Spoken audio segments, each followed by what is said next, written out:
Hello everybody and welcome to another weekly World of Tanks replay with me, Hijak, and today, a very rare treat, as I'm giving you a replay today of the Tier 7 British Self Propelled Gun, aka Artillery, aka SPG, the Crusader SP.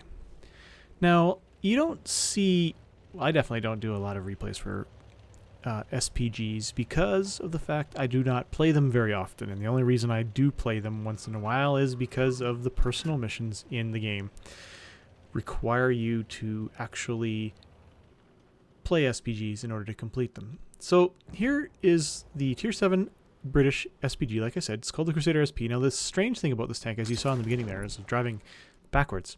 And the reason is this tank is actually mounted backwards. You drive it backwards in order to go faster, because all tanks move slow going in reverse. Well, the gun actually points towards the back of the tank, so in order to drive quickly, you got to go backwards. Now, another key factor with SPGs is instead of the normal first-person type shooter view, as if you were looking out of the barrel of the gun or the commander's hatch, you have the top-down view and then the 3/4 frontal view. You can see me switching back and forth between the two. Now SPGs do have that circle, aiming circle, just like other tanks, except it's a lot larger and usually takes a hell of a lot longer to shrink down to the full size. Now a lot of people say playing an SPG takes no skill, it's just stupid clicking, you're not moving, blah blah blah blah blah. But in reality it's a lot more difficult in the fact that it's harder to get big damage games out of it. They do happen from time to time, but you're stuck aiming at the entire map, basically, and then you've got to deal with the fact that shell travel time is slow, and aiming is slow, and reloading is slow. So you're stuck with dealing with all these factors, and in my experience, and I'm not saying I'm the greatest SPG player in the world, I'm actually very poorly at one. I find that I do very little damage rounds, and generally I don't really enjoy it. You can have good matches, just like any other tank, but there's a lot of times when you're at the mercy of your team, because you can't carry matches in an SPG. You're just affecting how well your team does in the match, more than you are affecting the outcome of the match. So you can see here, I'm aiming in on this Centurion 5-1 who's gone down the zero line. Oh, by the way, we're on this map called Steps. And you can see switching between the top-down and the 3/4 view just in order to get a slightly more accurate aiming time. More accurate shot, I mean. And you can see that shot there. You see there how there was no explosion because the tank was invisible. That means it was a direct hit. That is something that you can see not just in replays, but in the actual live game. If you're in another tank and you see an SPG shell or an RD shell fly to a spot on the map and there's no explosion, you know that they hit something directly.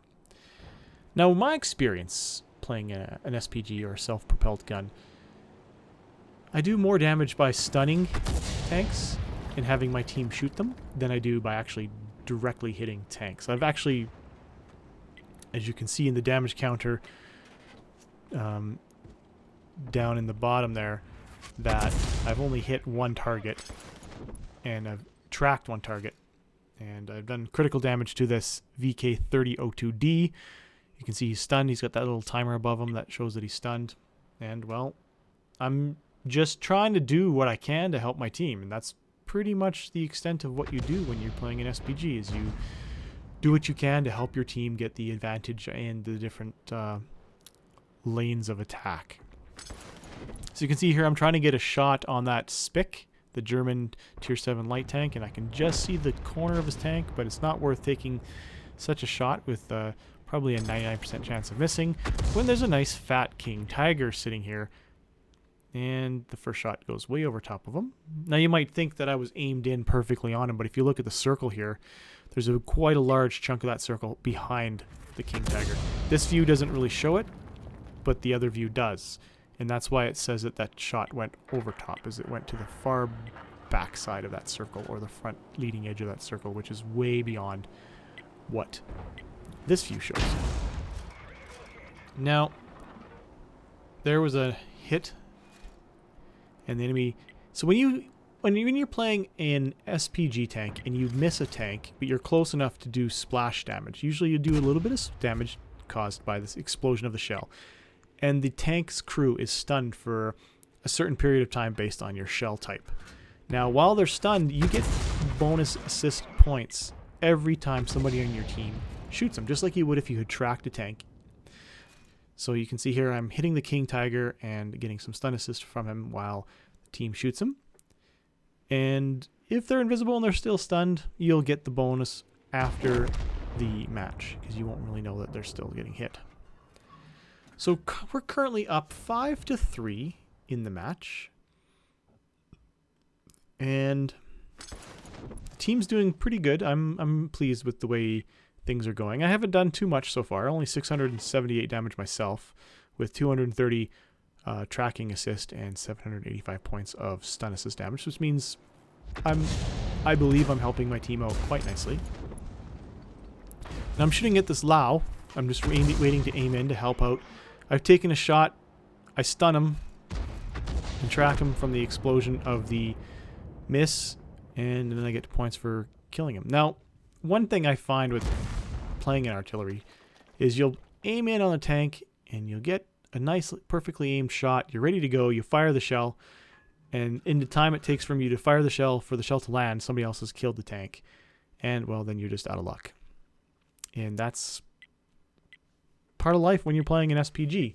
Now, as I said, a lot of people hate SPG players and they hate SPGs in the game because it isn't fun getting hit by 8 or 9 SPG shells in a row, which can happen if there's 3 SPGs on each team and they're faster loading than you can prepare and get into cover and stuff like that. I've had it happen to me before. It's very frustrating.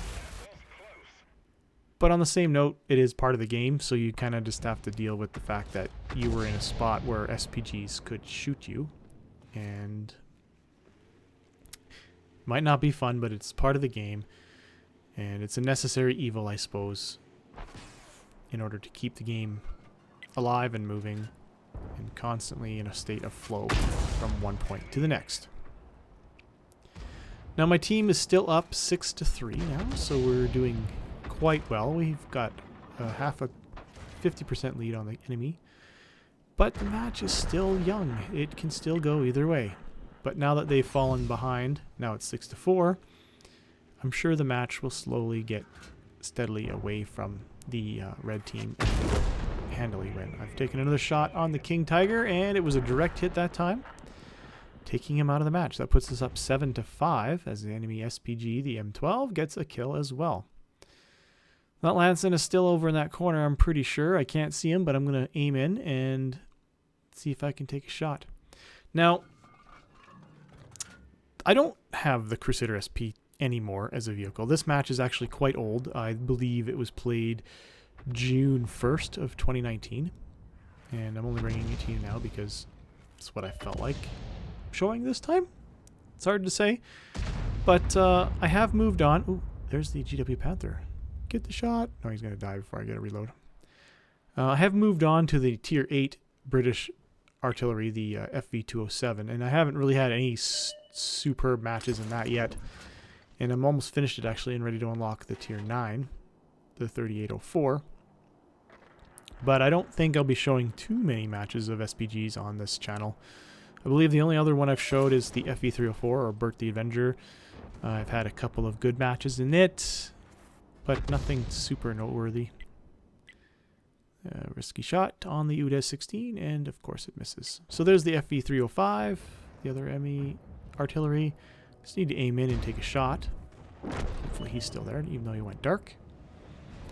And the Scorpion G kills him instead while he was still dark, so I missed out. So there's the M12. So I'm trying to get counter battery fire on these SPGs, and of course they just keep dying before I can take my shot, which was fine.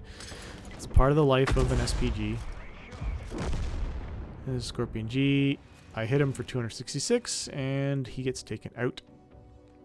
So right now I'm sitting at 1,442 damage, 230 tracking assist, and 2,099 damage stun assist. So that's 2,000 damage that I've earned from stunning enemy vehicles and having friendly tanks shoot them. Playing an SPG for the personal missions, you'll find that doing the stun damage and stun time is the majority of what they are. And it is frustrating sometimes to play them. But you can have some decent matches. And I know people, like I said, people hate getting hit by arty, but on the same note, if you have them on your team and they're actually helping you out, you really appreciate that. You know, because sometimes there's a guy held down behind a rock or something that you can't hit from the front, but artillery could chase him out of that spot by hitting him once or twice and taking him out of the match, or making him reposition in order to get away from getting hit by artillery again. So it's really a balancing thing. And I've played since the open beta, and they used to have more than, like right now the game's limited to 3 arty per side maximum. Generally there's 3, there's 2, or there's 1 on either side. They're always balanced. So if there's 2 on your side, there's going to be 2 on the enemy side. But I came from a time in the game when that wasn't the case in the very early years, and you could get matches where there was 6 or 7 artillery, or even I think there was rumors of 14 artillery per side with 1 medium tank on each side for each team. Can you imagine how those matches went?